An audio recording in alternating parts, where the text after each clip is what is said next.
Folks, I always find it so interesting in life where all of us, I mean myself, any of us, you, everybody, we always come to forks in the road to where we make a decision and things change for us. Some are more dramatic than others. Our guest today, man, he's made a pretty big lifestyle change. He was rolling right along, very successful in a job he was doing, moved to a whole different state and changes professions completely.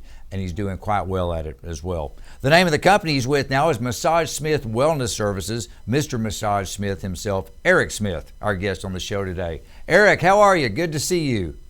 I'm doing fine. Thank you for having me. Well, thank you for being here. You know, I really loved reading your story in the notes today, and I want to get to MassageSmith in a little bit. But if you don't mind, could you just start letting us know where were you before you came to California, and how did you get here?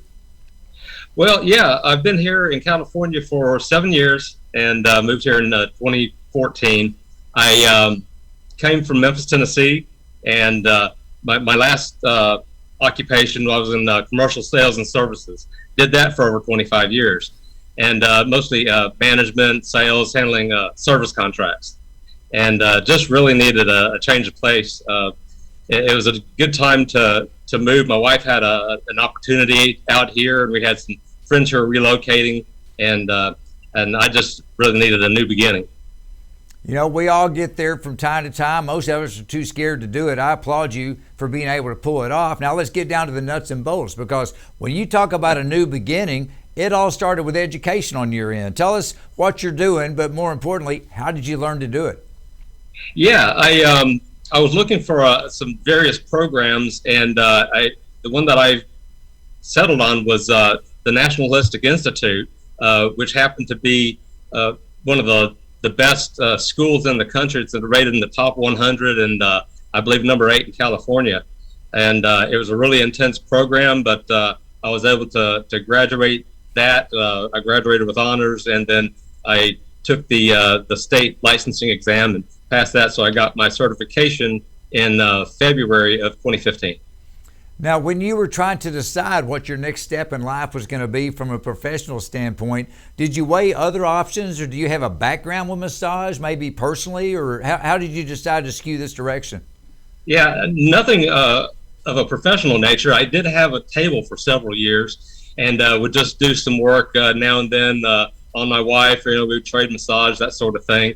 And I was working on her one day, and she made a comment about how good I am for this. I've always been good with my hands, and also good with people. So it was just seemed really natural, and I couldn't have done it without her. She gave me a lot of encouragement and support.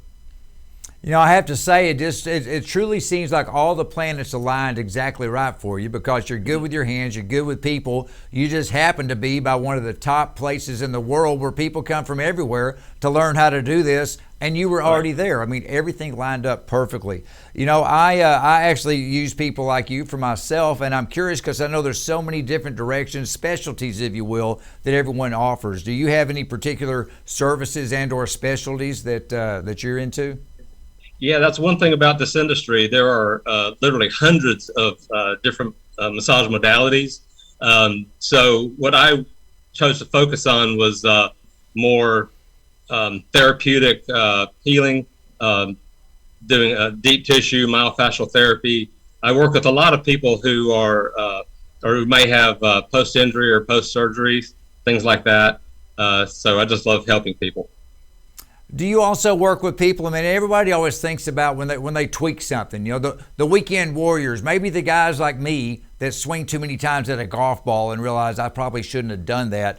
When something happens, then we go find a masseuse. But do you find in your profession that if people come see you on a regular basis, they might be able to avoid some issues that the rest of us can't? Oh, yeah, definitely. Being proactive is really important. Keep your muscles loose. If they're too tight, puts a lot of strain on your joints and your ligaments, and it decreases your range of motion. So getting regular massage can help you avoid a lot of those stress injuries. You know, Eric, I must say, going to the business side of things, you seem to have adapted quickly as far as moving to a new environment, realizing you needed to get out and network. And you're really big into not just trade associations for what you do, but also from a business standpoint, you're very active with your local Chamber of Commerce. Talk to me about that a little bit, about what you're able to gain from the associations and also with your involvement with the Chamber. Yeah, absolutely. I joined the Chamber a few years ago, and that was a great move on my part. I think I wanted to give back to the community and be more involved, and so I joined their ambassador program, and then I also joined the a local Rotary chapter. I'm chairman of community outreach for the South Bay Sunrise Rotary Group. Then I do some different community events with a community partner with the YMCA and LA Fitness and some gyms and things like that. Also do a lot of work through different chiropractors. You know, that is so interesting because we all have heard the importance of networking. A lot of people, it's really tough for them. I mean, public speaking is one of the number one fears in America. Public speaking doesn't necessarily mean getting up in an auditorium and speaking to a big crowd. A lot of time, it's a one-on-one situation, but as we've already determined here during our time together, you're a people person. It comes relatively easy for you, but putting your chamber hat on for a sec, do you have advice for someone where the boss says you need to go to this meeting and network? What's something they could do just from day one to kind of fit in and share their story? Just be open with other people. Don't be afraid to talk and put yourself out there. Walk in with the mindset of what do I have to offer? What can I do? What can I give to somebody else? Not what I can get.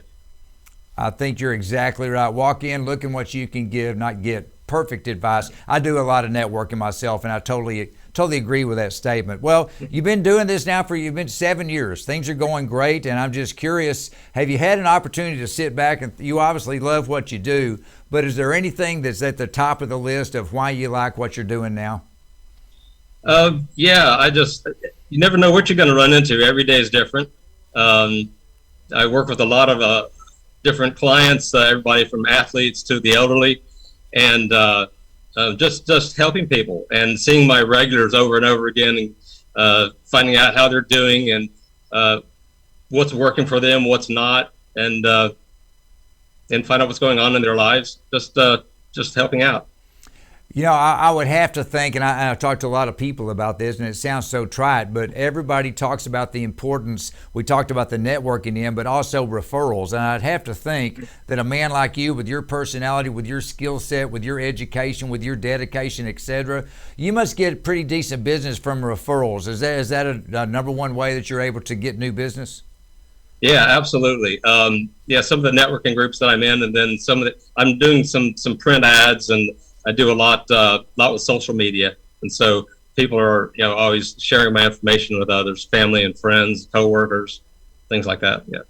And back to the education end, I mean, obviously you went to one of the top schools around to learn what you do, but with your involvement with the different trade associations, are you always staying educated? I mean, do you have an opportunity to keep up on latest, greatest techniques or products and services and stuff? Is that another feature you're able to get from out there networking once again with like industry professionals?